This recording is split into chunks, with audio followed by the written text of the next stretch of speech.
the candle had burned down to nothing by the time Lillian stopped crying. She sat on the cold floor of her bedroom, back pressed against the foot of the bed, knees drawn to her chest. The fire in the small hearth had gone low, and the room held a chill that seeped through her thin cotton nightgown and settled deep into her bones. She did not move to add more wood. She simply sat and breathed, and stared at the door as though she expected someone to walk through it and tell her that the evening had not happened the way it did. No one came. The house was quiet now. The laughter from downstairs had faded hours ago, along with the sound of her stepmother's voice and the bright, musical giggle that always belonged to Clarice. That giggle had followed Lillian through her whole life, the way a shadow follows a person, never quite attached, never quite gone. It surfaced at dinner tables and drawing rooms and garden parties. It surfaced tonight in the middle of the parlor, in front of everyone, and it had done what it always did. It had made Lillian feel like something that did not belong in the room. Lillian pressed her palm flat against the top of her head. Smooth, bare, cool to the touch. She had been bald since she was 9 years old. A fever had taken her hair in the space of 2 weeks and never given it back. What the physicians had used long words and sympathetic expressions and had ultimately offered nothing useful. Her father, Lord Ashmore, had looked at her differently after that, not with cruelty, but with a kind of helpless sorrow that was almost worse than cruelty, because it asked nothing of him and cost her everything. Her stepmother, Lady Ashmore, had simply begun the quiet and efficient work of moving Lillian to the edges of family life. Not violently, not in any way that could be pointed to and named. Just steadily, the way water wears down stone over years and years until the stone no longer remembers its original shape. It was Clarice who did it with joy. Clarice, who was golden-haired and long-throated and admired by every eligible man in 3 counties. Clarice, who wore her beauty the way some people wear armor, always forward, always gleaming, always angled to wound. She was 2 years younger than Lillian, and had spent those 2 years growing taller in confidence with every inch Lillian shrank in spirit. There was nothing accidental about Clarice. Every word she spoke in company had been considered first, shaped for effect, and released at exactly the right moment to do the most damage while appearing to do none at all. Tonight was Lady Ashmore's small dinner gathering. 12 guests, the good china, with the rose-colored candles arranged down the center of the long table. Lillian had been permitted to attend because her father had insisted, one of his rare and increasingly feeble acts of paternal will, the kind that reminded her he had once loved her before the world had made loving her feel complicated. She had worn her best dress, a warm ivory gown with cream lace at the collar, and she had pinned a silk cap over her bare scalp, the kind ladies wore for modesty, fitted and plain and unassuming. She had thought it looked dignified. She had been wrong, or at least Clarice had decided she was wrong. And in that house, Clarice's decisions had a way of becoming truth before anyone thought to question them. It happened between the soup course and the fish. Lord and Lady Greyton were seated across the table, their son Thomas beside them. A young man of reasonable fortune and unremarkable character, who had been looking at Lillian with something that might have been curiosity, or might have been genuine interest. Lillian had not been sure. She had not been sure of such things in a long time, had trained herself not to be sure, because certainty in that direction had only ever led to disappointment. But she had felt the weight of his gaze, and she had allowed herself, just for a moment, or the small and dangerous pleasure of thinking that perhaps she was visible after all. Perhaps she existed in a room in some way that mattered. Then Clarice laughed. Not at anything Thomas said, not at a joke or a story or a moment of natural comedy that arose from the table's conversation. She laughed her bright, sudden laugh, and then she said, in that carrying voice that always managed to sound like an accident when it was anything but, "Do forgive my sister, Thomas, 'cause she does try so hard with her appearance, though I suppose it must be terribly difficult to make any impression at all when there is quite literally nothing on top." She had touched her own gleaming hair as she said it, a gesture so light and so deliberate it could have been mistaken for nothing. Smooth as river stone and half as warm. I do admire her persistence. The table had gone quiet for exactly 3 seconds. Then Lady Greyton had coughed softly into her napkin. Lord Greyton had reached for his wine with sudden and urgent interest.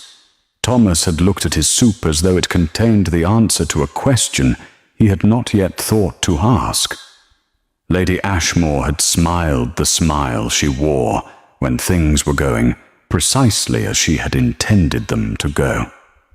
And Lillian had sat very still, the way she had learned to sit over years of practice, like a creature that goes motionless when it senses a predator and hopes that stillness might be mistaken for invisibility. Her father had said nothing.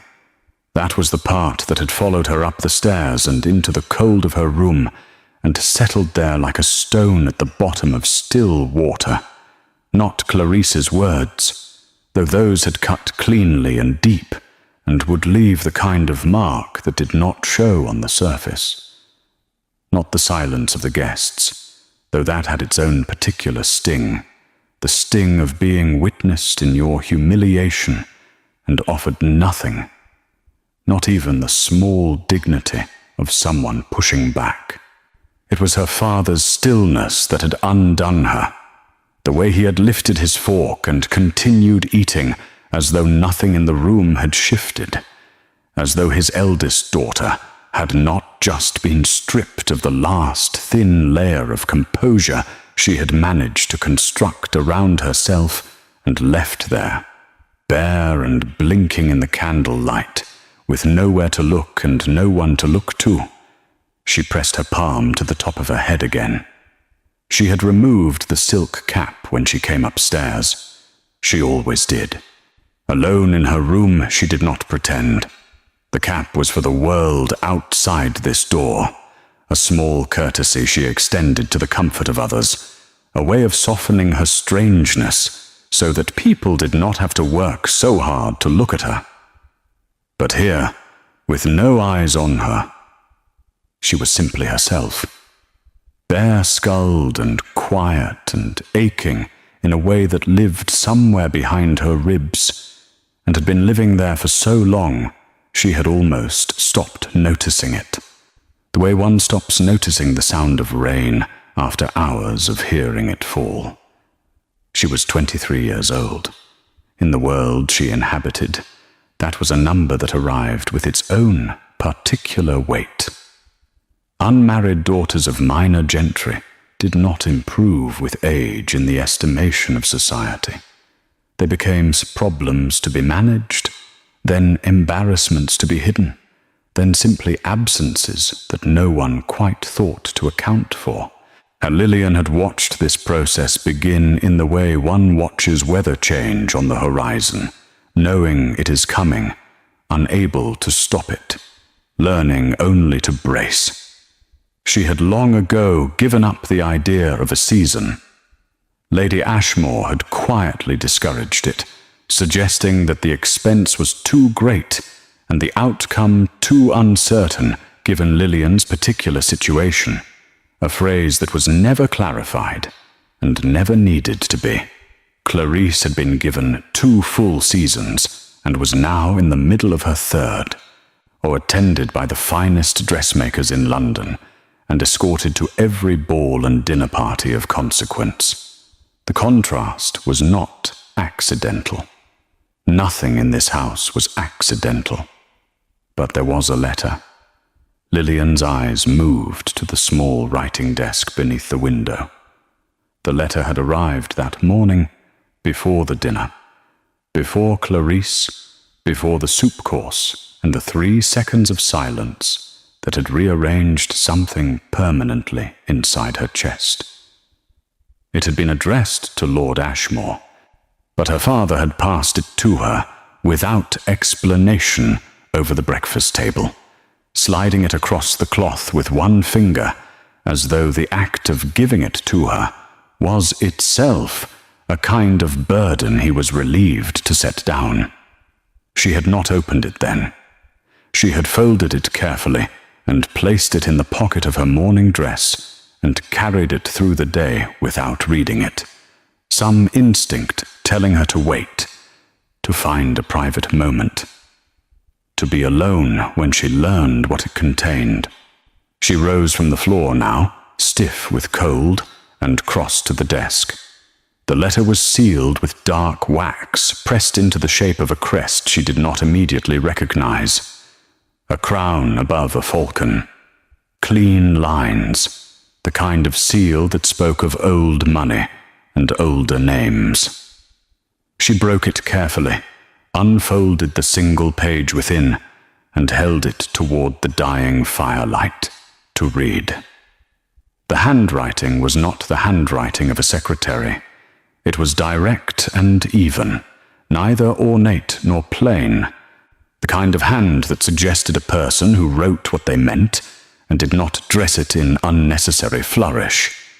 It reads as follows: Lord Ashmore, it is my understanding that your eldest daughter, Miss Lillian Ashmore, remains unmarried and resides at Ashmore Park. I write to inform you that I intend to attend the Greyfield Assembly Ball at the end of the month, and that I would consider it agreeable if Miss Ashmore were in attendance also. I ask nothing further at this time. I ask only that she come. The Duke of Calverton. Lillian read it twice. Then she set it down on the desk and stood very still in the dark and the cold, her bare head and her bare heart both equally exposed, equally unable to make sense of what had just landed in her hands. The Duke of Calverton. She knew the name the way everyone in England knew the name. It was the kind of name that preceded itself, that entered rooms before the man did, or that sat at the top of every social list and the front of every ambitious mother's mind. The Duke of Calverton was 30 years old, unmarried, and possessed of a fortune so vast that the number attached to it had long since stopped meaning anything concrete and had simply become a symbol of distance between himself and ordinary life. He was said to be cold. He was said to be precise. He was said to choose his words and his company with equal and unsparing care. He had never, or to anyone's knowledge, singled out a woman in this way before. He had certainly never singled out a woman like Lillian. She picked the letter up again and read it a 3rd time, as though the words might rearrange themselves into something more explicable. They did not. The Duke of Calverton wished her to attend the Greyfield Assembly Ball. He had written to her father directly. He had used the word agreeable in relation to her presence, a word that, from a man of his position, carried a weight that an ordinary person might reserve for words far more dramatic. She did not understand it. She stood at her desk in the cold, dark room, with her bare head and her broken evening behind her, holding a letter from the most powerful unmarried man in England, and she did not understand a single word of it except that it was addressed to her, and that it was real. Downstairs, she heard Clarice's voice, still bright, still carrying, talking to Lady Ashmore about something that involved the word charming, repeated several times. The sound drifted up through the floorboards and settled around Lillian like smoke. She folded the letter. She placed it back on the desk. She climbed into bed without changing the fire or adding any wood, pulled the blankets to her chin, and lay on her back in the dark with her smooth, bare head against the pillow, and her eyes open and fixed on the ceiling above her. Or the Duke of Calverton wanted her at the ball. She did not know why. She did not know what it meant, or what he intended, or whether this was some elaborate cruelty dressed in expensive wax and a falcon crest. She did not know if she was brave enough to go, or foolish enough, or whether those two things, in her particular life, had always been the same. What she knew was this: for the first time in longer than she could clearly remember, something in the world had turned in her direction. Not toward Clarice, not toward Lady Ashmore's careful arrangements, or her father's cautious silences. Toward her, toward Lillian, toward the girl who sat on cold floors in the dark and pressed her palm to a bare head and tried to remember that she was still worth something, even when every person in her life seemed determined to remind her that she was not. She closed her eyes. Outside the window, the wind moved through the old oaks at the edge of the garden, and the last of the fire settled into quiet ash, and the house held its breath around her, the way houses do when something is about to change. She did not sleep for a long time, but when she finally did, her hand was resting on the letter at the bedside table, and her face, for the first time that evening, was still. The morning came grey and indifferent, the way mornings often did at Ashmore Park in late autumn, with a sky the colour of old linen and a wind that pressed against the window panes and found every gap in the old stone walls. Lillian was already awake when the light arrived. She had been awake for some time, lying still beneath her blankets, with the letter on the bedside table, and the question of it pressing down on her chest like a hand. She read it again in the morning light. It was no different from the night before. The words had not softened or hardened. The falcon crest was still there, precise and undeniable. The Duke of Calverton still wanted her at the Greyfield Assembly Ball, and the request was still the most confounding thing that had ever arrived at Ashmore Park in all her 23 years of living there. She dressed herself, as she always did, without the help of a maid. Or Lady Ashmore had quietly redistributed the household staff years ago in a series of small and reasonable-sounding decisions that had resulted, entirely by coincidence, in Lillian having no personal attendant and very little access to the better rooms of the house before noon. She pinned the silk cap over her bare head, smoothed the front of her grey morning dress, and went downstairs. The breakfast room was occupied. Clarice sat at the head of the table in her father's customary chair, which she had taken to using whenever Lord Ashmore slept late, which was increasingly often. She was dressed in a deep rose gown that caught the thin morning light beautifully, and she was reading a letter of her own with the satisfied expression of a person who expects good news and receives it regularly. Lady Ashmore sat across from her with a cup of tea, already dressed, already composed, already fully herself, in the way that women like her always seemed to be, as though they assembled themselves in the night and emerged each morning complete. Neither of them looked up when Lillian entered. She took her usual seat at the side of the table, the one nearest the door and furthest from the fire, and poured herself tea from the pot that had already gone slightly cool. There was bread and a small dish of butter and some cold sliced meat arranged on a platter that had been positioned closer to Clarice than to the center of the table. Lillian reached for the bread without comment. "You look tired," Clarice said, not looking up from her letter. "I did not sleep well," Lillian said. "One can tell." Clarice turned a page. "You really ought to do something about the shadows under your eyes. They make you look unwell. Or more unwell, I suppose I should say."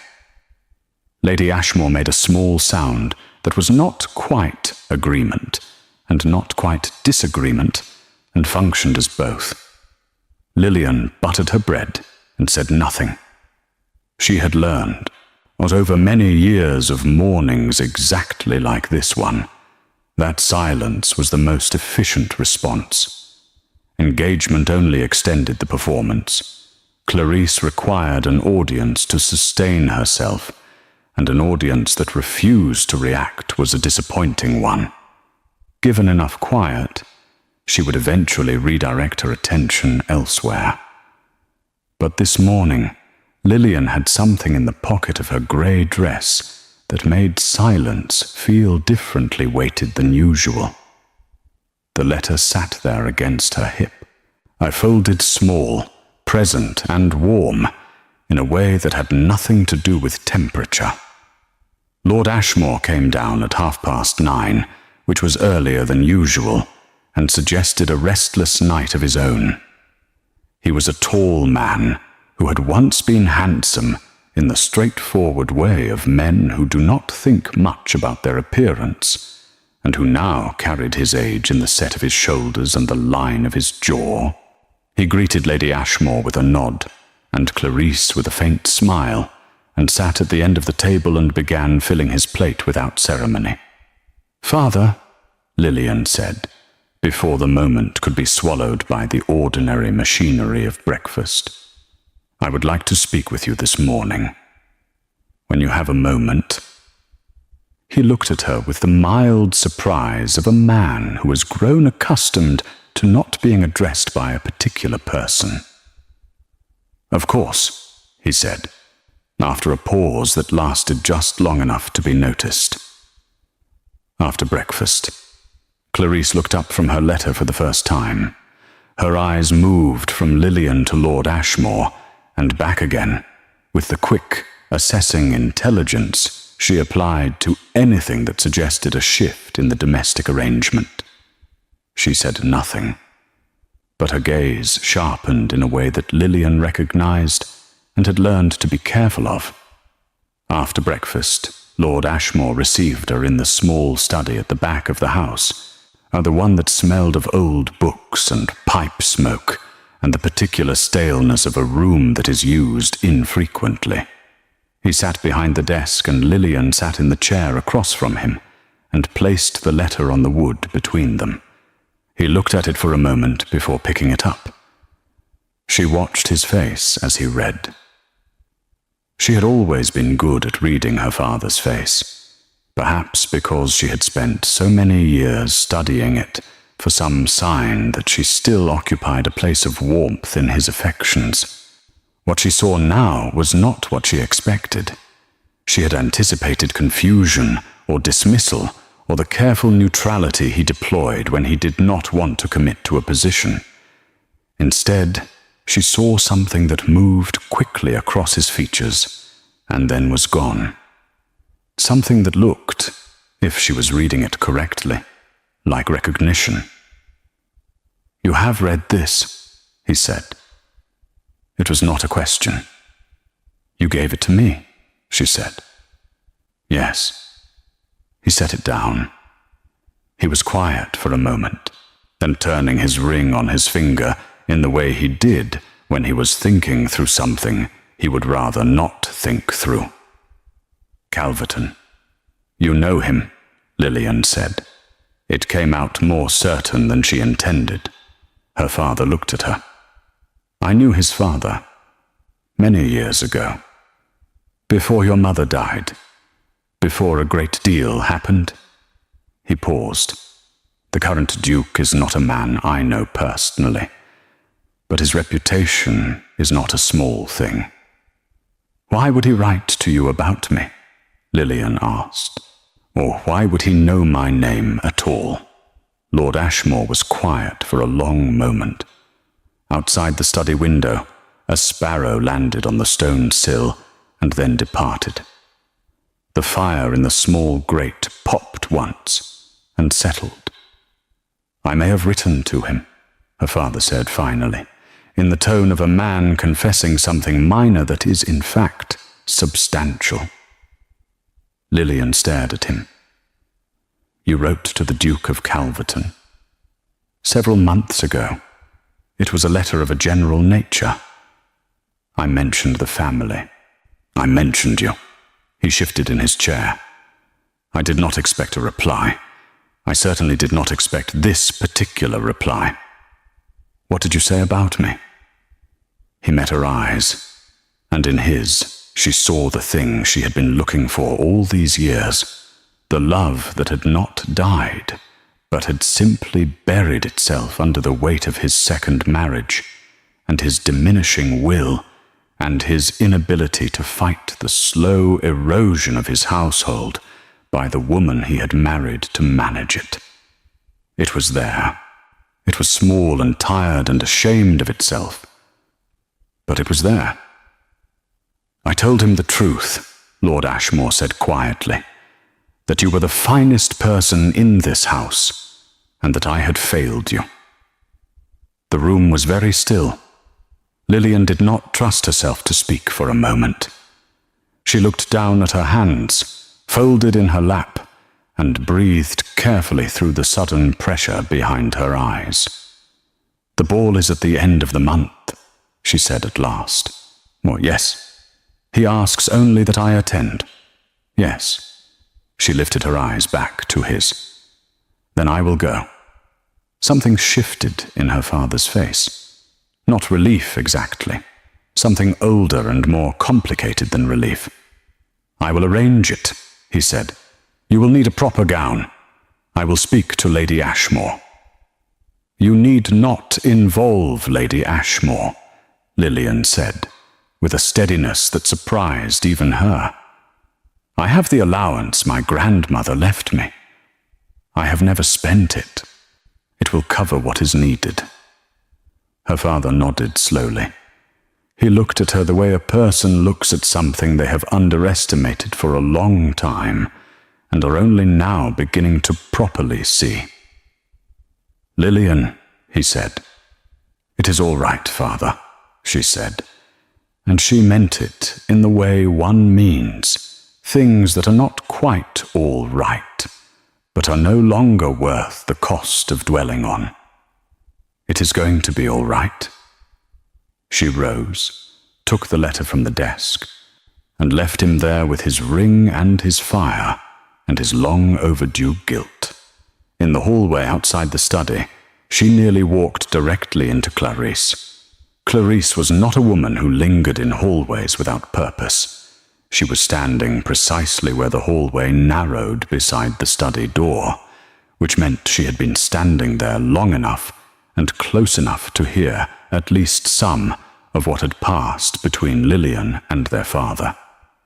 Her expression was smooth and pleasant, which was always the expression that required the most caution. "A private conversation with father," Clarice said lightly. "How unusual." "Good morning, Clarice," Lillian said, and moved to step past her. Clarice did not move, not aggressively, just enough to make passing awkward, the kind of obstruction that could always be explained as nothing. "You seem different this morning," she said, tilting her head. "There is something almost purposeful about you. It does not entirely suit you, I must say. "I am simply going upstairs," Lillian said. "Of course you are." Clarice smiled, sweet and watchful. "Where else would you go?" Lillian met her eyes for a moment. She did not answer. She simply stepped around her stepsister with more grace than she felt, and walked to the foot of the stairs and began climbing, one hand on the banister, the letter pressed to her side through the fabric of her dress. She did not look back. Upstairs, she sat at her writing desk and took out a clean sheet of paper and her pen and the small bottle of ink she kept in the top drawer. She sat for a long moment, looking at the blank page, thinking about what she wanted to say, and how to say it in a way that was honest without being desperate, grateful without being diminished. Then she dipped her pen and wrote, "Your Grace, I have received your letter, and I will attend the Greyfield Assembly Ball, as you have requested. I confess I do not know the reason for your interest, and I will not pretend otherwise. But I have learned that honesty costs less in the long run than performance, so I will say simply that your letter arrived on a difficult evening, and that it meant more than you could know. I will be there. Lillian Ashmore." She read it back once. Then she sealed it and addressed it, and set it aside to be posted.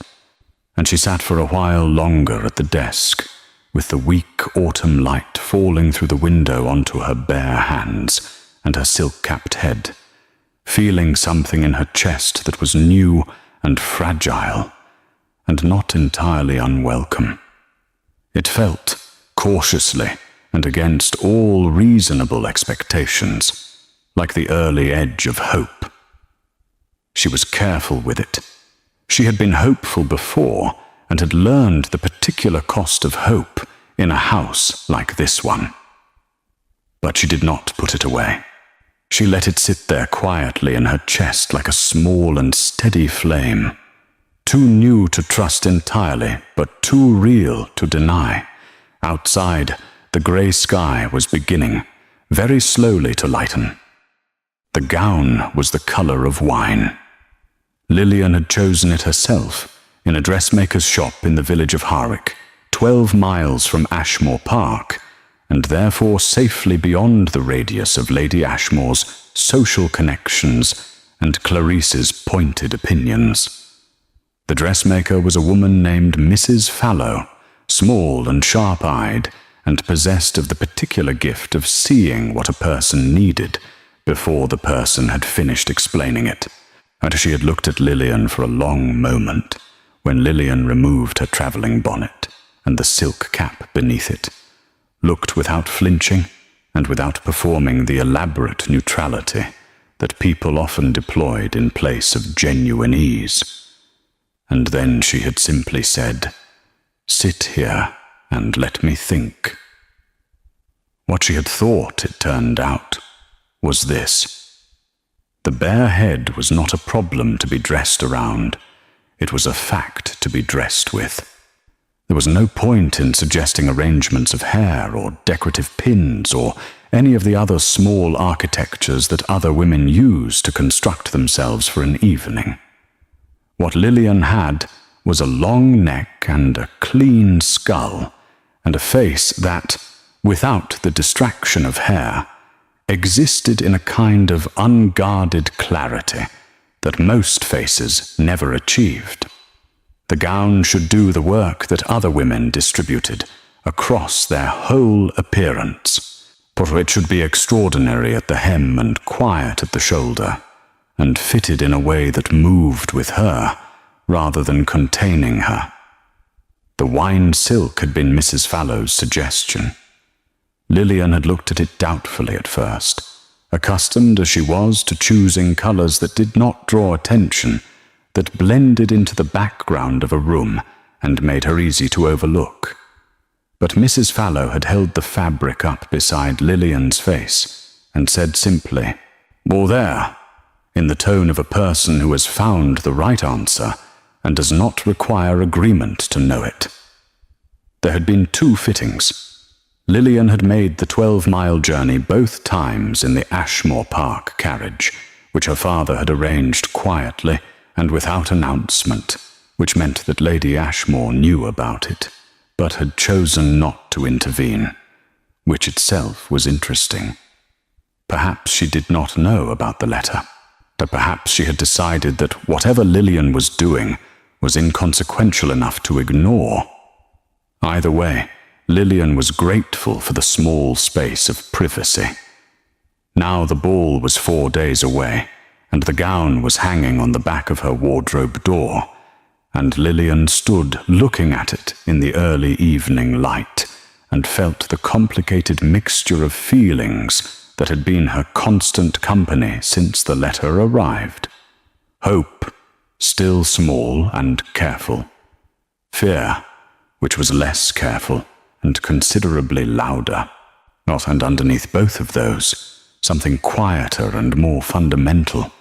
A question she had been asking herself in different forms since the night she had sat on her cold floor and pressed her palm to her bare head. What did the Duke of Calverton actually want? She had thought about it from every angle she could construct. She had considered and discarded the possibility that it was a jest, some elaborate social cruelty, arranged for the amusement of people with too much power and too little conscience. The letter had not felt cruel. It had felt precise and deliberate and strangely careful, as though each word had been chosen with more attention than the brevity of the message suggested. She had considered the possibility of a misunderstanding, that perhaps he had intended to write about Clarice, and had simply confused the names. But her father had said he wrote about her specifically, had named her, had offered the Duke information about her that was particular and personal. She had considered, late at night when sensible thinking gave way to the kind that could not be controlled, the possibility that it was exactly what it appeared to be, that a powerful man had heard something about her and had wanted to know more, that she, Lillian, bald and overlooked and systematically moved to the edges of her own life, had somehow caught the attention of someone who existed at the very center of everything. That possibility was the most frightening of the 3, because it was the one she most wanted to be true. The days before the ball moved with the strange double quality of time that is both too slow and too fast, each hour long in the living of it, and yet the week somehow shrinking visibly when she looked at it from the outside. She spent her mornings in the small library off the east corridor, reading, which had always been her refuge, and her education in equal measure. She spent her afternoons walking in the garden when the weather permitted, which it did not always, autumn being what it was. She avoided Clarice as much as the geography of the house allowed, which was not entirely successful. On the 3rd day before the ball, Clarice found her in the garden. She came around the corner of the yew hedge with the air of someone who has been looking and has finally located what they were looking for, which meant the encounter was not accidental, regardless of how it was about to be presented. She was wearing a heavy wool coat in deep green, and her cheeks were bright from the cold, and she looked, as she almost always looked, infuriatingly lovely. "You have been avoiding me," Clarice said pleasantly. "I have been in the garden," Lillian said. "Those are not mutually exclusive." Clarice fell into step beside her, uninvited and untroubled by the absence of an invitation. "I have heard something interesting," Lillian continued walking. "Have you?" "Thomas Grayton mentioned it to someone who mentioned it to Margaret Forsyth, who mentioned it to me." Clarice paused for effect, a theatrical habit she had never bothered to disguise. Apparently the Duke of Calverton is to attend the Greyfield Assembly Ball. Lillian kept her pace even and her face still. Is he? It is very unusual. He almost never attends public events of that kind. He is said to find them tedious. Another pause. I am told he has expressed a specific interest in attending this one. No one seems to know why. People do things for reasons they do not always share, Lillian said. Clarice looked at her sideways. You do not seem surprised. Should I be? The silence that followed had a texture to it, the texture of Clarice rearranging her understanding of a situation she had thought she already fully grasped. It was not a silence Lillian had ever been able to produce in her stepsister before, and she was careful not to let the satisfaction of it show on her face. You know something, Clarice said, not lightly now, though the brightness had dropped out of her voice, and what was left was something more direct and considerably less decorative. I know a great many things, Lillian said. Most of them I have had to learn on my own. Clarice stopped walking. Lillian took 3 more steps before she stopped as well, and turned, because turning away entirely felt like a surrender she was no longer willing to make. Clarice was looking at her with an expression Lillian had not seen on her face before, or at least hadn't seen directed at her. It was not cruelty, and it was not amusement. It was something closer to unsettlement, the expression of a person who has been operating on a set of assumptions and has just encountered evidence that one of those assumptions may be incorrect. You are going to the ball, Clarice said. It was not a question, so Lillian did not answer it as one. She simply held her stepsister's gaze and let the silence confirm what Clarice had already worked out. What, Lillian? Clarice's voice had changed again.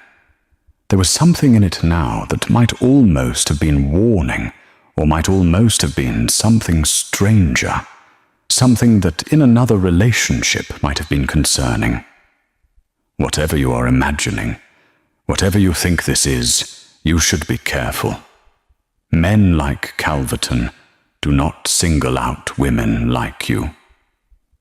Not for the reasons you are hoping for.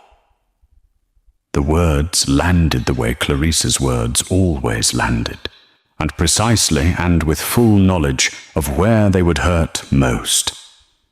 Lillian felt the impact of them move through her chest, but she also felt, for the first time in recent memory, something that did not collapse under that impact. Something that held. Thank you for the advice, she said. Her voice was quiet and steady. I will think about it carefully. She turned and walked back toward the house, and this time she did not stop. That evening she sat at her writing desk and took out the letter again and read it one more time. She read the line that said he found it agreeable that she should come. She read the line that said he asked nothing further. She read the final line, the signature, the title, the weight of a name that the world had arranged itself around for 30 years. Then she folded it, placed it carefully in the small lacquered box where she kept the only things that belonged entirely to her, but unclosed the lid. On the morning of the ball, she rose before the house was awake. She washed and dressed in her ordinary clothes first, then sat in the chair by the window with her tea and watched the sky change from black to grey to the pale, tentative colour of a morning that has not yet decided what it intends to be. She was afraid. She let herself feel that clearly, and without dressing it in anything more dignified. She was afraid of the ball and the people in it, and the distance between what the letter had seemed to promise and what the evening might actually deliver. She was afraid of hoping, and having hope turned into another thing that Clarice could point to and laugh about, another evidence of the gap between what Lillian imagined for herself and what the world considered appropriate for someone like her. But she was also something else. She was tired of her own smallness. She was tired of the cold floor and the dying fire, and the silk cap worn for the comfort of people who had never thought to make her comfortable in return. She was tired of taking up as little space as possible and being grateful for whatever was left over and calling that a life. She rose and went to the wardrobe and took down the wine gown and laid it on the bed and looked at it in the early morning quiet. Mrs. Fallow had done something extraordinary with very simple materials. The silk caught the light in a way that shifted as it moved, warm at one angle and luminous at another. The waist was fitted precisely, the skirt full enough to move with her, the neckline clean and uncluttered. There were no adornments at the shoulder, no fussy details at the sleeve. It was a gown that understood what it was doing and did it without apology. Lillian picked it up and held it against herself and looked in the small mirror above the washstand. The woman who looked back at her was bare-skulled and clear-eyed and wearing something the color of the light just before dawn, and she looked, for the first time in a long time, like someone worth looking at. She got dressed. Her father appeared at her door just before the carriage was to be brought round. He stood in the doorway for a moment without speaking, taking in the gown, the bare head above it, the particular stillness she had assembled around herself for the evening. His eyes moved over her face with the careful attention of a father who knows he has missed a great deal and is trying, too late and too slowly, to catch up. "You look," he began, and then stopped. "Thank you, Father," Lillian said, before he could find, or fail to find, the rest of the sentence. He nodded once. "The carriage is ready." She picked up her wrap, the pale gold one that Mrs. Fallow had included without charging for it, to pressing it into Lillian's hands at the second fitting with a quiet and matter-of-fact generosity that had made Lillian want to cry in the middle of the shop. She crossed the room, passed her father in the doorway, and walked down the hall toward the stairs. Behind her she heard Clarice's door open. She did not turn around. She descended the stairs with her back straight and her bare head level and the wine silk whispering against the steps, when she walked out of Ashmore Park into the sharp cold of the evening air where the carriage was waiting, and she climbed in, and the door was closed behind her, and the horses began to move. The Greyfield Assembly Ball was 11 miles away. She watched the dark countryside pass beyond the window, and she breathed steadily, and she held, very carefully, the small flame of hope that had been burning in her chest since the night the letter arrived, was sheltering it from the wind of her own fear, the way one cups a candle against the dark, knowing that the light is fragile, knowing it anyway, carrying it forward regardless. The Greyfield Assembly Hall was the grandest building in the county that was not attached to a titled estate, and on ball nights it became something close to a living thing, breathing light and music out through its tall windows into the cold, dark air beyond. Lillian could see the glow of it from half a mile away as the carriage moved along the tree-lined road, a warm and golden spill against the black sky that looked, from a distance, like something out of a story she might have read in the library at Ashmore Park on a quiet afternoon. She had never attended an event like this. She had attended small dinners and occasional afternoon gatherings, And once, years ago, a modest village assembly that bore no resemblance to what awaited her now. She had not had a season.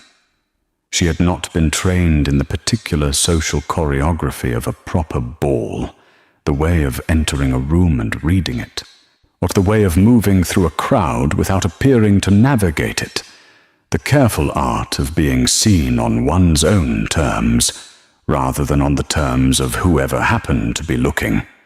These were skills that Clarisse had been given, along with her gowns and her dancing lessons, and her 2 full seasons in London. Lillian had read about them in novels. She pressed her hands flat against her lap and breathed. The carriage slowed as they joined the line of other carriages depositing their occupants at the broad front steps of the hall. Through the window she could see people arriving, women in silk and velvet and fine wool, men in dark coats and white cravats, everyone moving with the easy confidence of people who belonged to this world and had never had reason to question that belonging. The light from the hall doors fell across them all in a warm and indiscriminate gold. Her father was beside her in the carriage. He had insisted on accompanying her, another small act of paternal will that she had accepted without comment, knowing it cost him something in the domestic economy of Ashmore Park, and choosing to receive it simply as what it was. Lady Ashmore had not come. She had cited a headache with the smooth efficiency of a woman who has decided something and selected the most convenient explanation available, while Clarisse had announced at dinner that she too would be attending the Greyfield ball, which had produced a silence at the table that everyone present had understood differently. Clarisse was in the carriage behind them. Lillian had not looked back when they left. She had simply climbed into the first carriage with her father and kept her eyes forward and her breathing even, and allowed the distance between herself and Ashmore Park to grow with each turn of the wheels. "Are you ready?" her father asked, as their carriage reached the front of the line. "No," Lillian said honestly, "but I am going in regardless." He looked at her with that expression again, the one that was trying to make up for years of its own absence.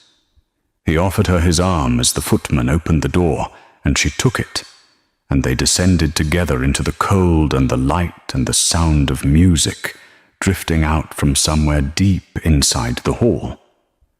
The entry was crowded with arrivals, a press of warmth and perfume and conversation that hit her immediately after the cold outside air.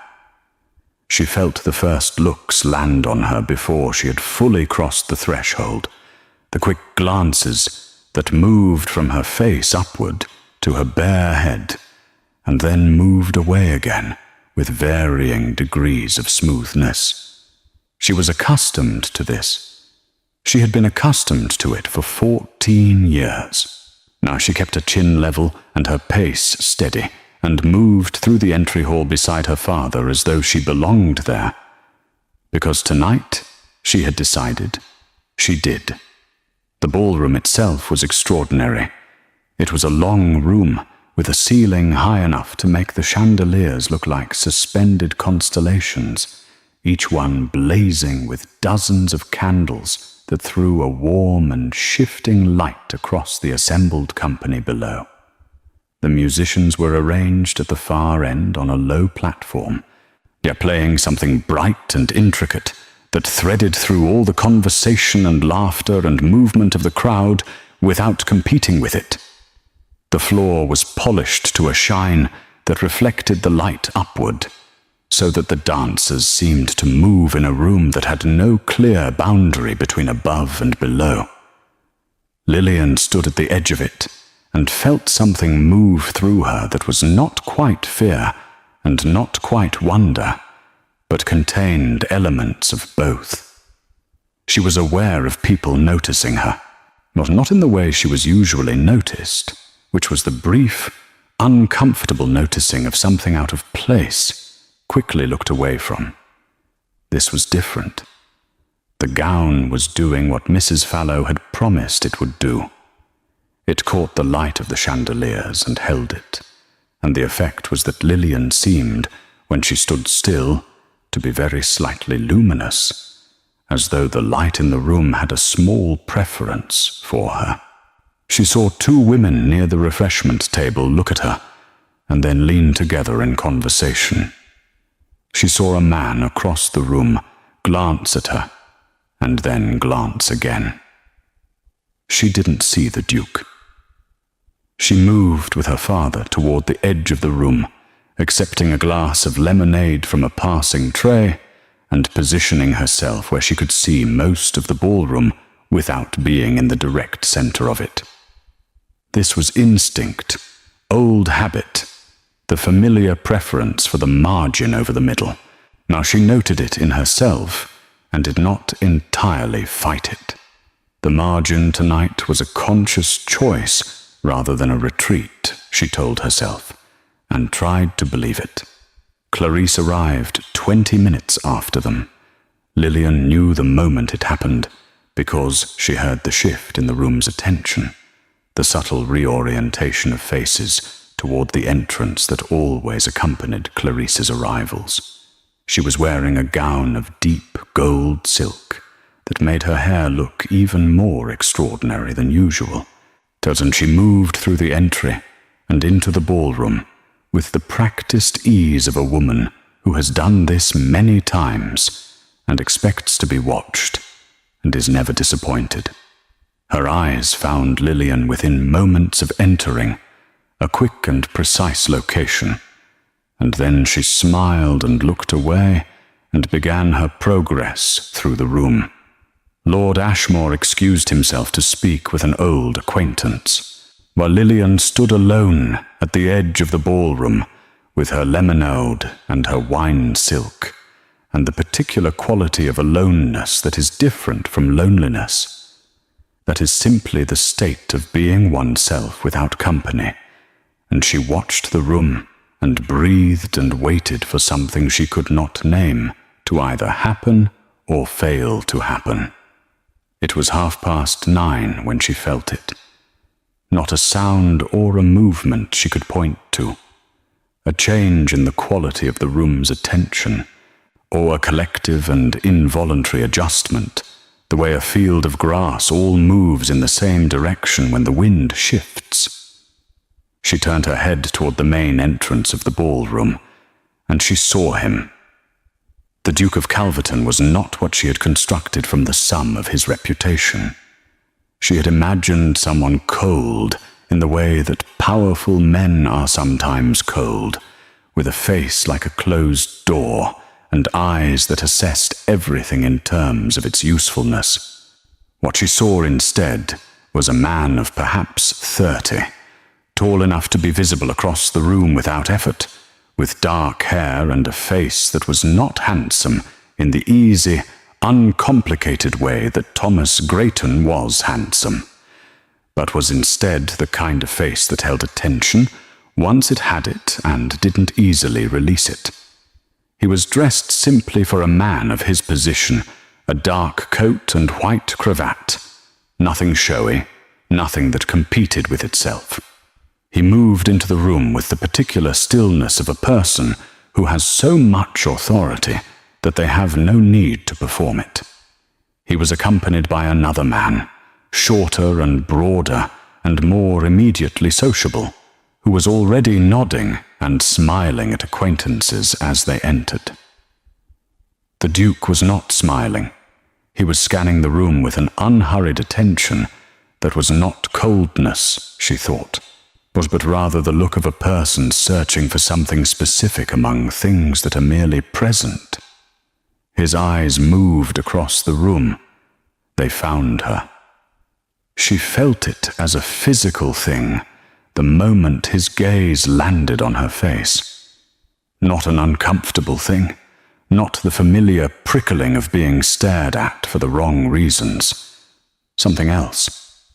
Something that held.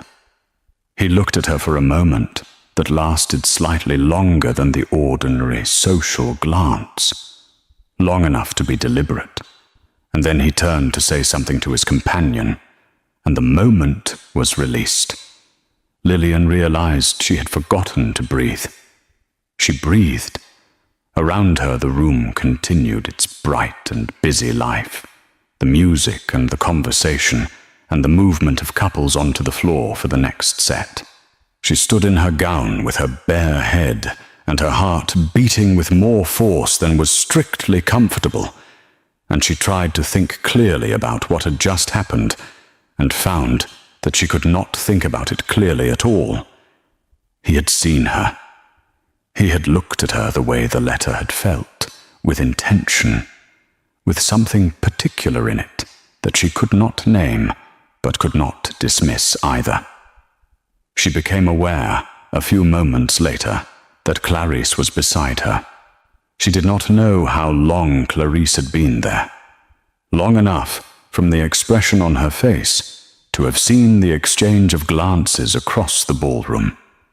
Clarice was looking toward where the Duke stood, now engaged in conversation with several people who had converged on him with the speed and determination of people who understand the value of proximity to power. Her expression was bright and hungry and calculating all at once. "He is exactly as described," Clarice said, or in the tone she used when she was talking to herself as much as to anyone else. Lillian said nothing. "I had not imagined he would be quite so—" Clarice paused, selecting her word. "Present. He fills a room differently from other men." She turned her head and looked at Lillian with the bright, assessing gaze that meant she had noticed something and was deciding what to do with it. "Did he look at you?" "People look at me," Lillian said carefully, "but I am somewhat distinctive."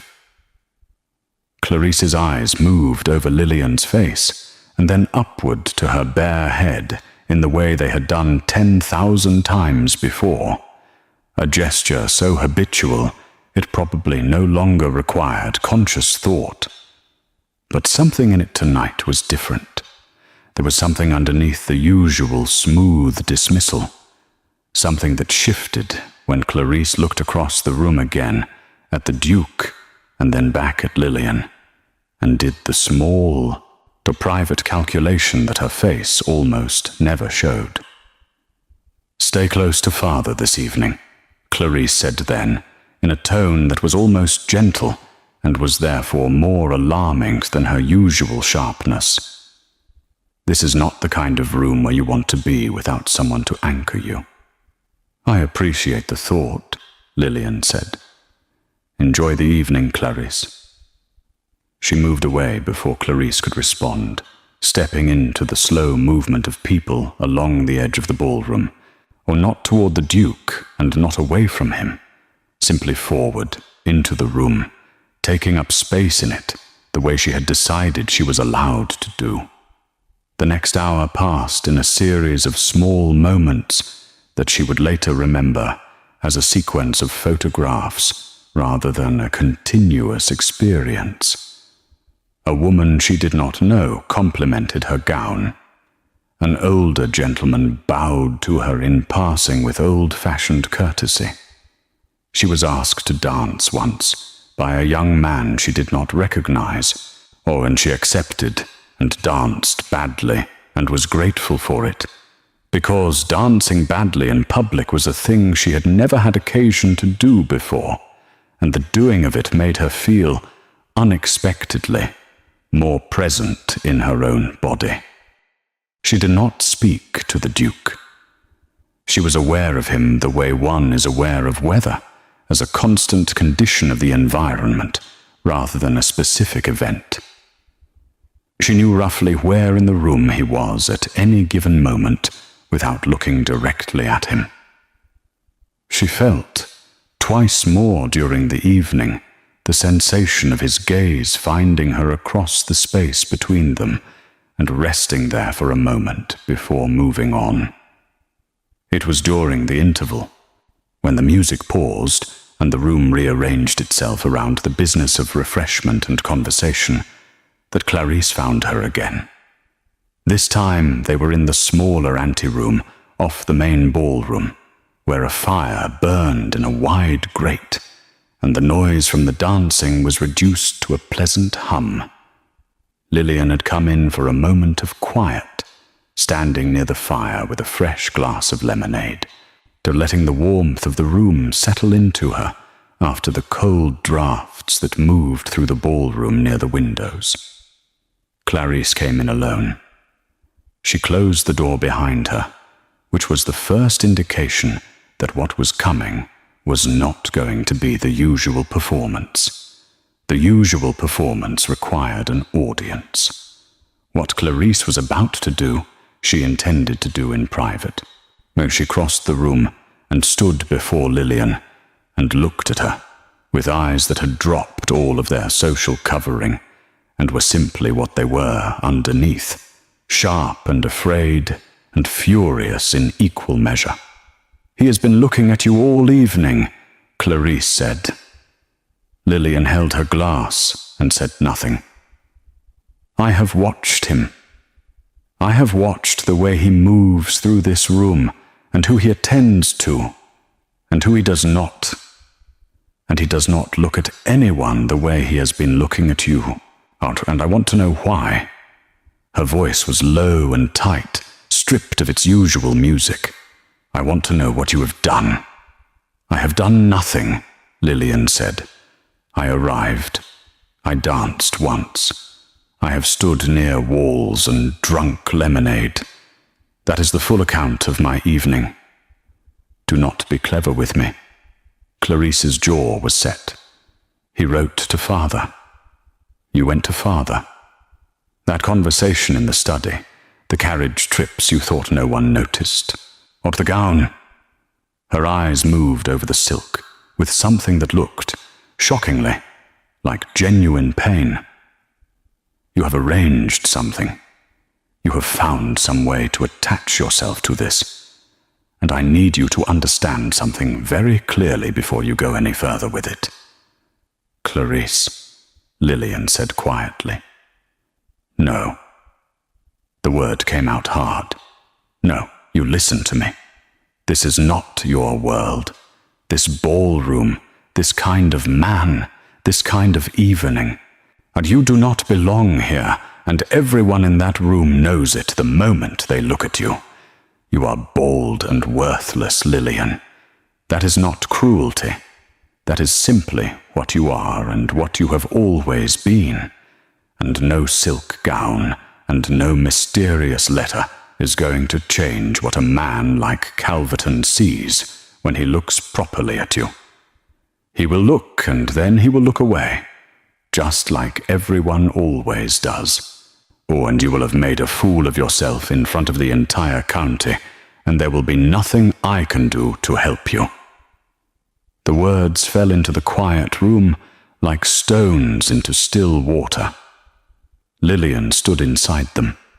She felt them move through her, each one landing in a place that had been struck before, had been struck so many times that the bruising there was old and deep, and had become in some ways simply part of the landscape of herself.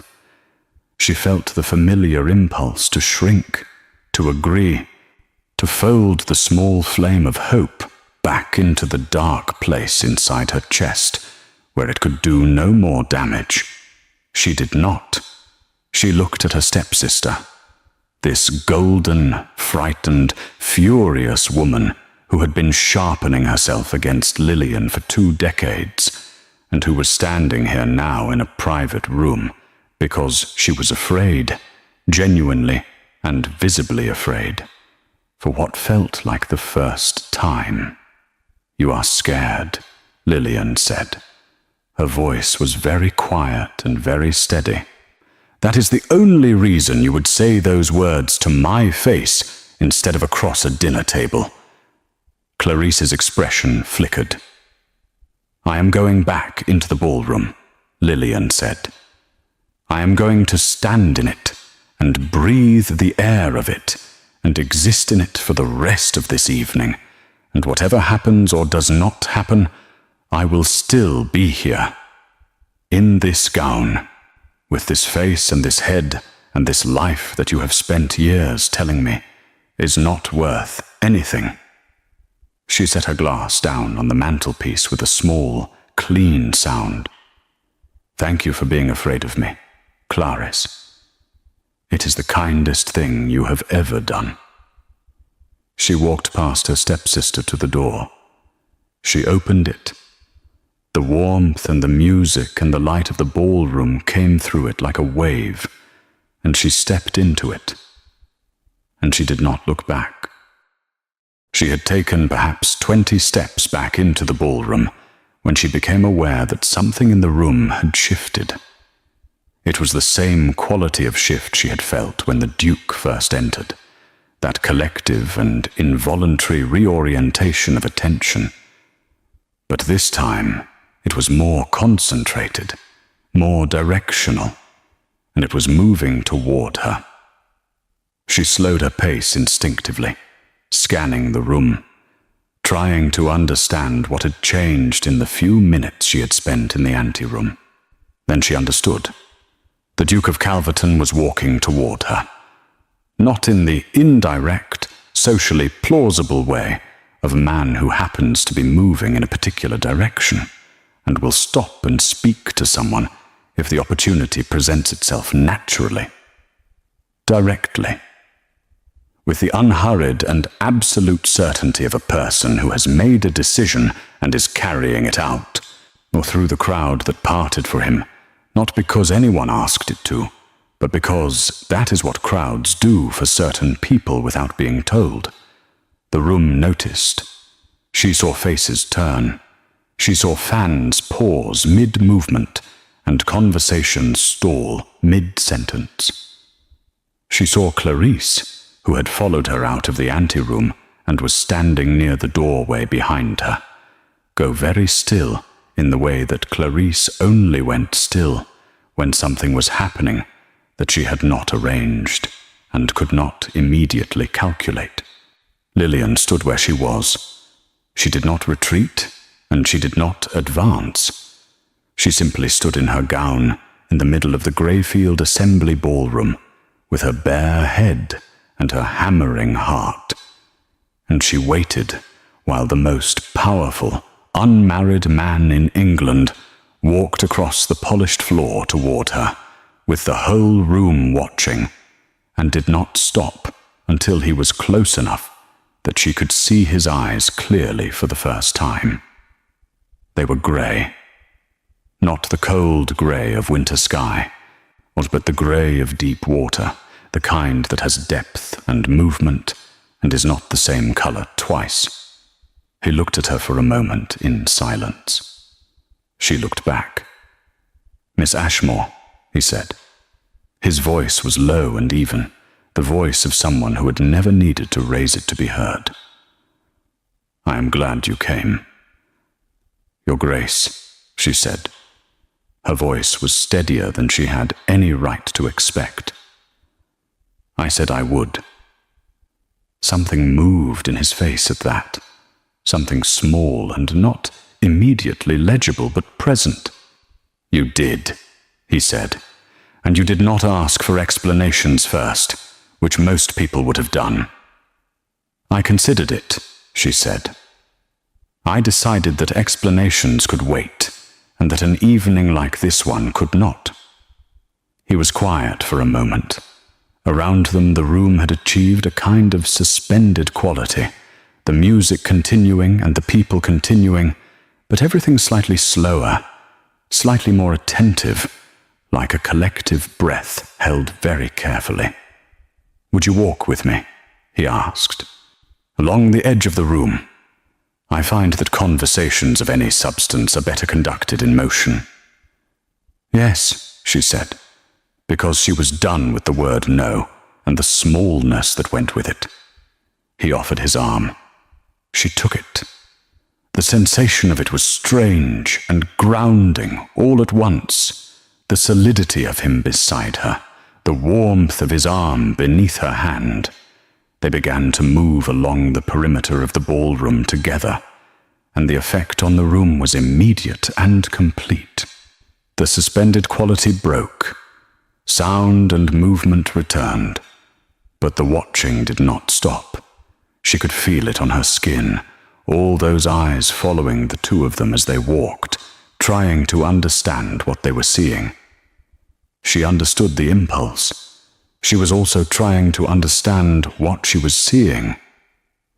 "You are wondering why I wrote," he said, when they had put some small distance between themselves and the densest part of the crowd. "Cotter, I have been wondering since the evening the letter arrived," she said. "I have not arrived at a satisfying conclusion."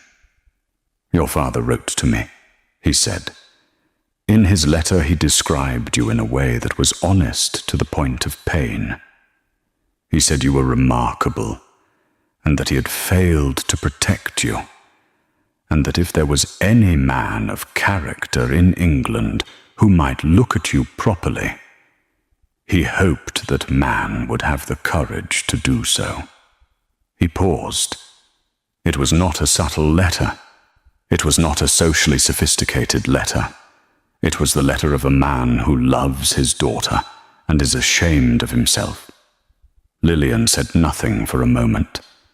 She kept walking, kept her hand on his arm, kept her face as composed as she could manage, given that the back of her eyes had gone hot and bright.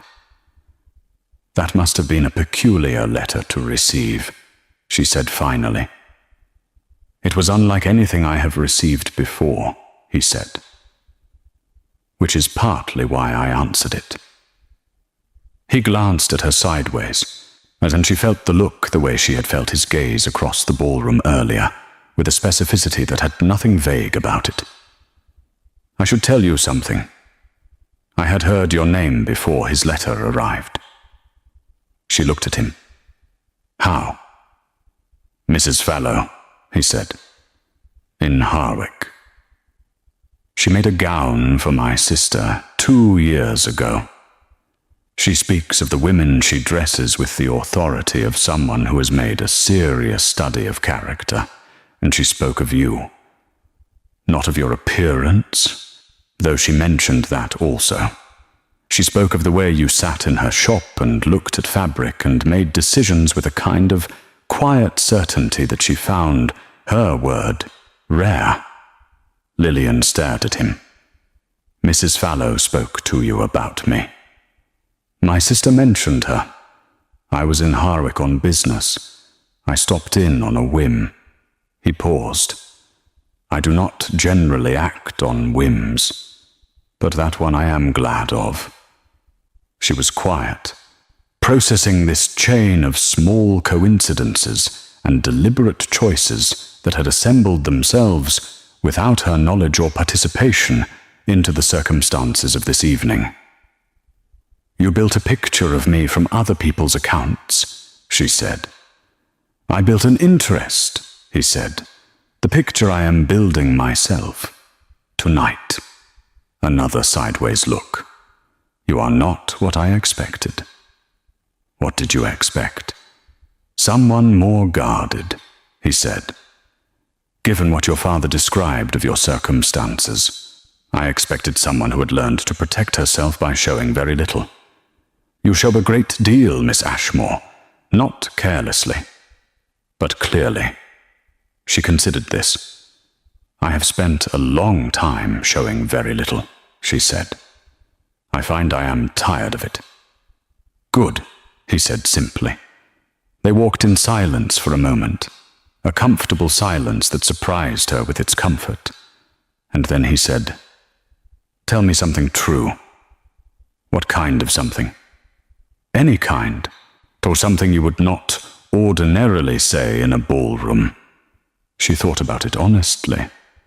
"I danced earlier with a young man whose name I did not catch, and I danced badly, and it was the most enjoyment I have had in public in years," she said. "Not the dancing. Being bad at something in front of people and surviving it." He was quiet for a moment. Then, very quietly, he laughed. It was not the polished social laugh of a man performing amusement. It was a real laugh, short and low, the kind that escapes before it can be managed, and the sound of it did something extraordinary to his face, loosened something in it that she suspected was not often loosened, and made him look, for just that moment, entirely and unexpectedly human. "That is a true thing," he said. "Thank you for it." "Your turn," she said. He was quiet long enough that she thought he might decline. Then he said, "I find these evenings genuinely difficult.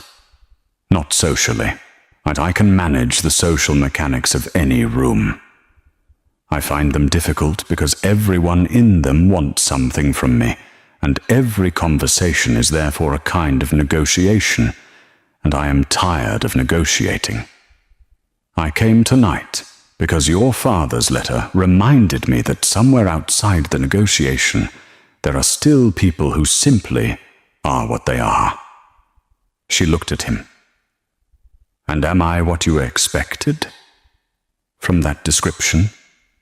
"You are considerably more," he said. And he said it in the tone of a statement of fact rather than a compliment, which made it land differently than a compliment would have, more solidly, with more weight behind it. They had made a full circuit of the room's edge. Ahead of them, the crowd was thicker again, and she could see Clarice standing with a group near the refreshment table, watching them with an expression that was trying very hard to be composed, and was not entirely succeeding.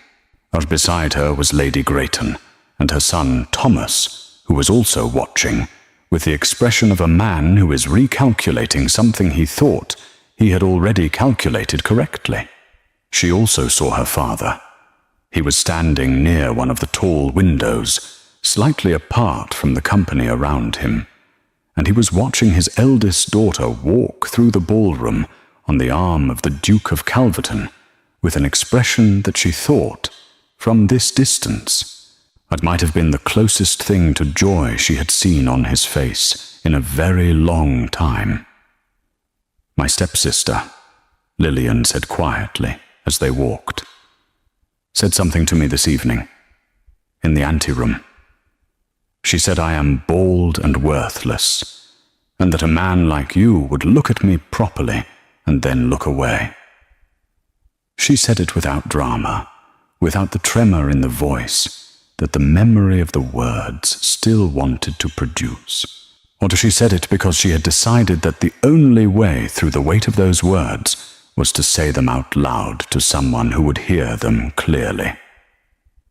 The Duke's arm shifted slightly beneath her hand, not pulling away, a subtle settling, as though he had adjusted his position to make the contact more deliberate.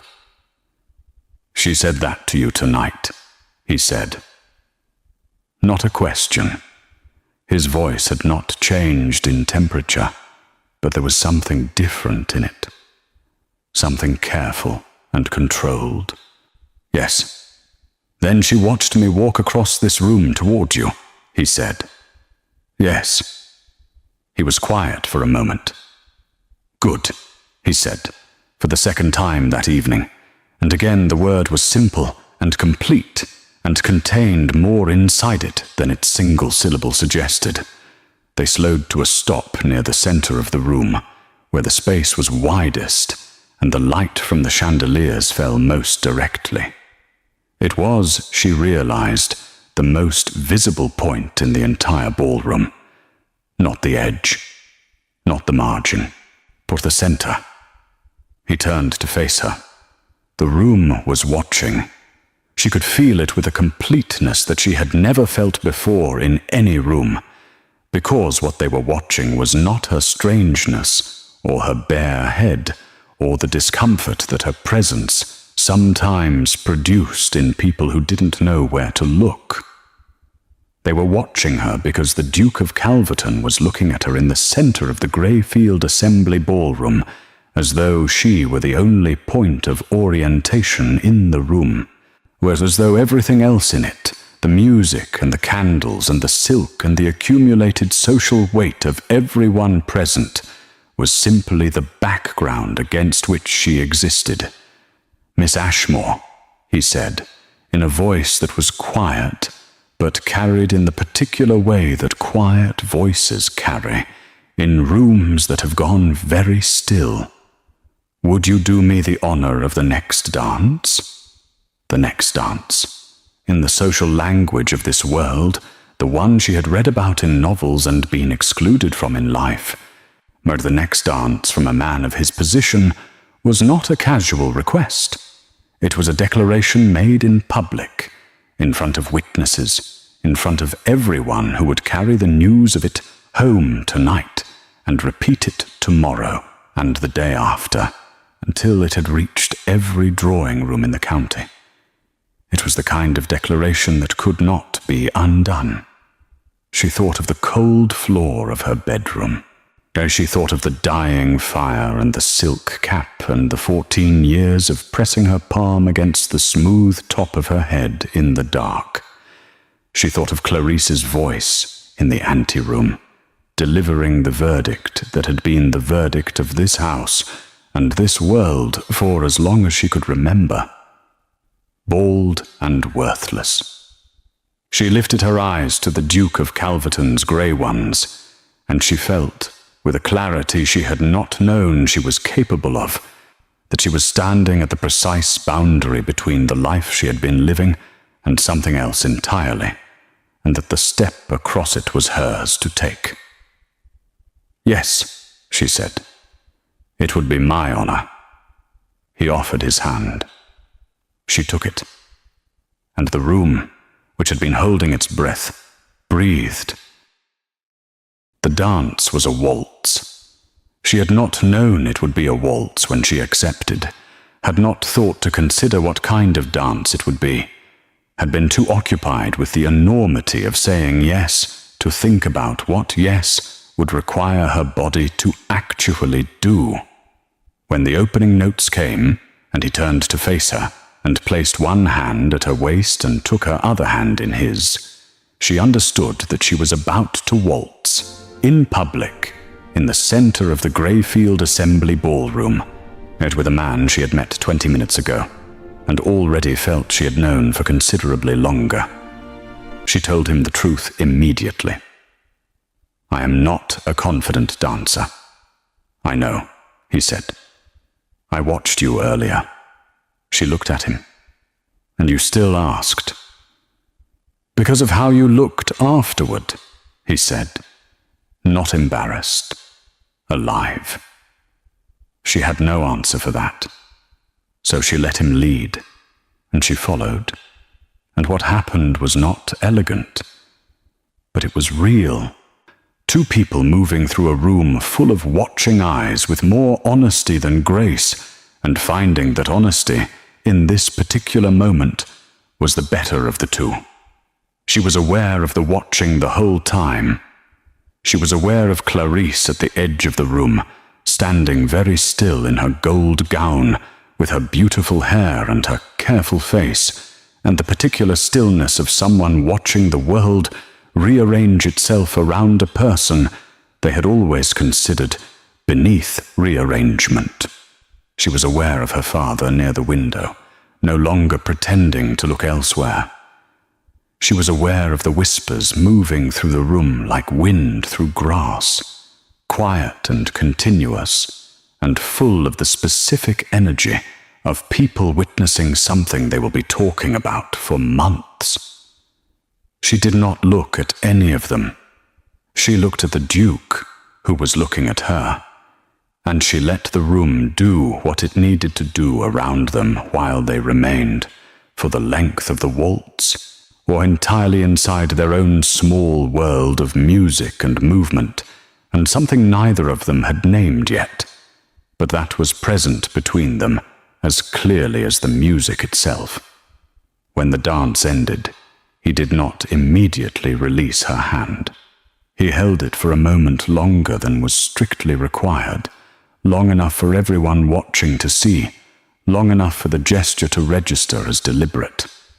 Then he brought it to his lips and pressed a brief and formal kiss to her gloved fingers, and the room produced a sound that was not quite a gasp and not quite silence, but was exactly the sound of collective understanding arriving all at once. "Walk with me," he said quietly. "There is something I wish to ask you, and I would rather ask it somewhere less theatrical." She almost laughed. "You just waltzed with me in the center of that room in front of the entire county." "Yes," he said, and the corner of his mouth moved. "I have no objection to theatre when the occasion calls for it. What I am about to say calls for something quieter." They slipped through a side door that opened onto a long corridor lined with tall windows, dark beyond the glass. The sound of the ballroom reduced behind them to a muffled warmth. Candles burned in wall sconces at intervals, casting a soft and private light. The corridor was empty. Their footsteps were quiet on the stone floor. He stopped near the second window. She stopped beside him and waited, or because something in his manner told her this was a moment that needed to be given room. "I am going to say something that will sound either very certain or very sudden," he said. "I suspect it is both, and I ask you to hear it as something I have considered and mean, rather than something the evening has produced in me carelessly." "I am listening," she said. He looked at her with those grey eyes that she was already, she realized, going to miss if she never saw them again. "I want to court you properly, with your father's permission and your own, which matters more. I want to visit Ashmore Park, and I want to write to you, and I want to sit across from you at a table and have conversations that are not constrained by the length of a dance or the watching of a room." He paused. "And I want to do it with the intention of asking you, eventually, a question that I will not ask tonight, because tonight is too new, and you deserve to be courted before you are asked anything that is permanent." The corridor was very quiet. Lillian stood in it and breathed and felt the words settle around her like something warm and solid, the kind of warmth that doesn't ask anything of you but simply exists and lets you exist inside it. "You are very direct," she said. "I have found that indirection costs more than it saves," he said, "in most things." She thought of her own letter to him. "I will not pretend otherwise. I have learned that honesty costs less in the long run than performance." She almost smiled. "We may have that in common," she said. "I think we have more than that in common," he said quietly. "Though I intend to spend a considerable amount of time finding out exactly how much." She looked at him for a long moment. This man walked across a room full of witnesses toward her, without hesitation, who had laughed a real laugh at something she said, who had listened when she told him what Clarice had said in the anteroom, and had responded not with outrage or reassurance, but with a single quiet word that contained both. "Yes," she said, "you may court me." Something in his face shifted, and what was underneath it was not relief exactly, but was close to it, close enough to tell her that beneath the certainty he had presented to her, he had not been entirely certain. And the knowledge of that made him more real to her than anything else that had happened this evening. "Thank you," he said simply. They stood for a moment longer in the quiet corridor, with the candle light and the distant music, and then they walked back into the ballroom together, and the evening continued, and nothing was the same as it had been before. The courtship lasted 4 months. He came to Ashmore Park 3 times, or arriving each time in a carriage that the whole village noticed, and that Lady Ashmore received with a brittle graciousness that cost her visibly. He sat in the small drawing-room that had always been Lillian's least favourite room in the house, and somehow made it feel different simply by being present in it. He brought books twice, not gifts chosen to impress, but books he had actually read and thought she might find interesting, what with small notes tucked inside marking passages he wanted to discuss. He was right about the passages every time. He wrote to her between visits, long letters, not the brief and careful kind of letter a man writes when he is managing an impression, but real letters, the kind that wandered and considered and sometimes arrived at a conclusion the writer had not anticipated at the start. She wrote back in kind, and found that the person she was on paper was the person she had always been in the library and the garden and the cold quiet of her own room, the person who had simply never been given the space to exist in company before.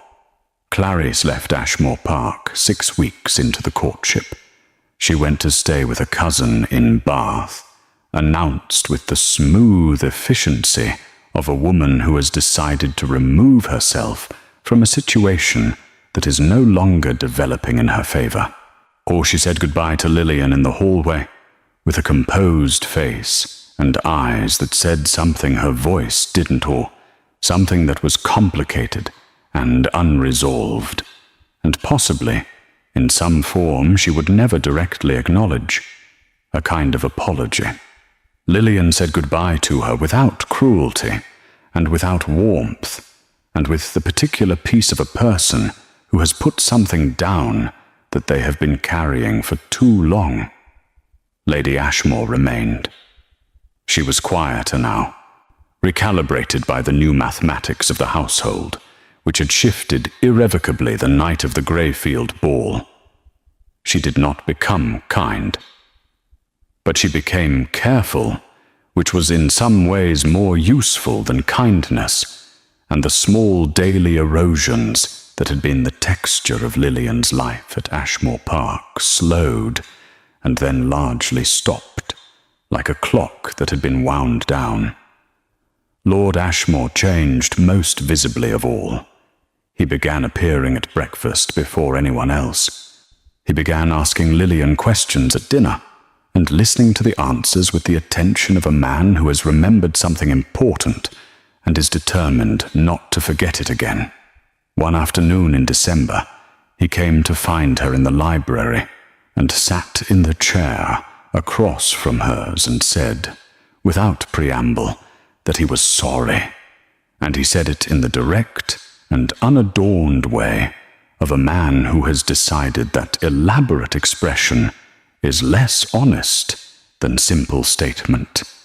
And she believed him, and she told him so, and they sat together in the library for the rest of the afternoon, reading their separate books in the particular companionship of two people who have found their way back to each other through territory that cost them both something real.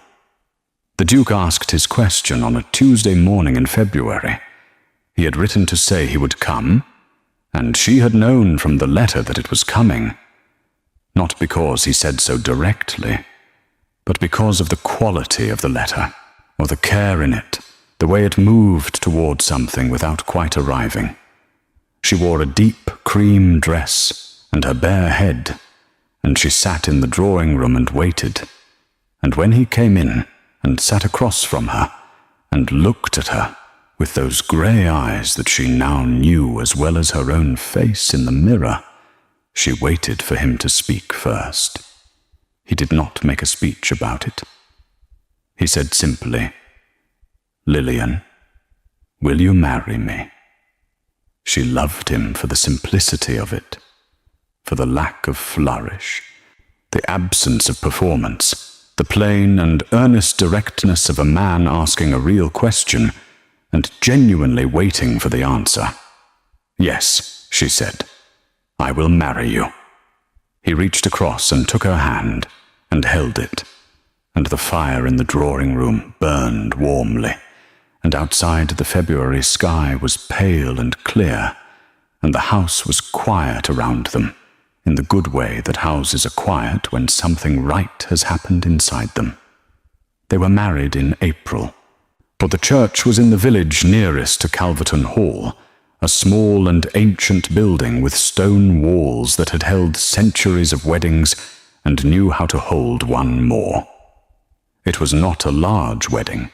The Duke had expressed no interest in spectacle, and Lillian had expressed even less, and what they had assembled instead was something better than spectacle, a small gathering of people who were genuinely glad, which is rarer and more valuable than a large gathering of people who are merely present. Her father walked her down the aisle. He cried before they reached the front, quietly and without apparent embarrassment, and she pressed his arm with her hand as they walked, and he pressed back, and no words were needed for what passed between them in that moment. She wore ivory silk, not the wine of the Greyfield ball, something simpler and softer, with long sleeves and a clean neckline, and nothing at the shoulder to compete with the clean line of her bare head above it.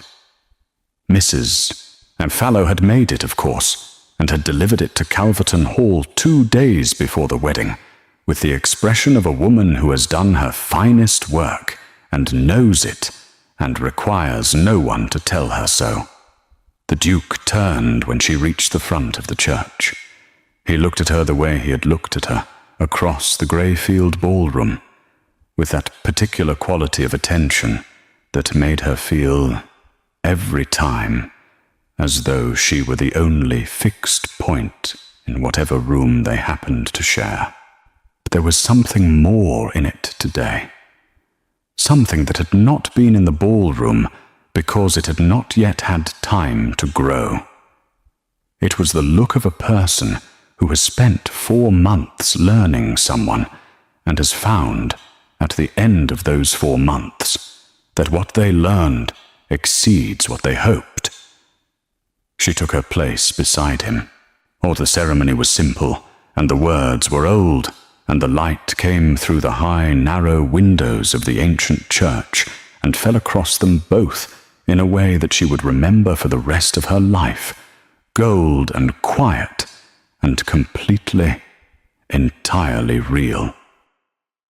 When it was done, he took her hand again, the same hand he had taken in the drawing-room in February, the same hand she had placed on his arm in the Greyfield ballroom, and they walked back down the aisle together, through the small and genuinely glad gathering of people who loved them, and out through the church doors into the April morning. The air was warm. The trees along the churchyard path were in a new leaf, that particular green that only exists for a few weeks in spring before it deepens into something more ordinary.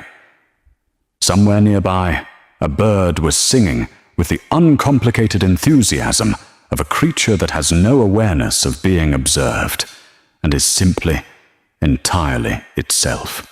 She stood in the churchyard with her husband's hand in hers, and her bare head in the April sun, and she felt, moving through her from somewhere deep and long neglected, a feeling so large and so clean that she had no single word for it. It was the feeling of being exactly where she was supposed to be. She squeezed her husband's hand. He squeezed back. Above them, the April sky was the color of something that has no name, but that everyone recognizes. That pale and perfect blue of a day that knows it is beautiful and does not need to announce it. And the bird kept singing, and the new leaves moved in a light wind, and the Duchess of Calverton stood in the morning sun and let herself be, completely and without apology, exactly who she was.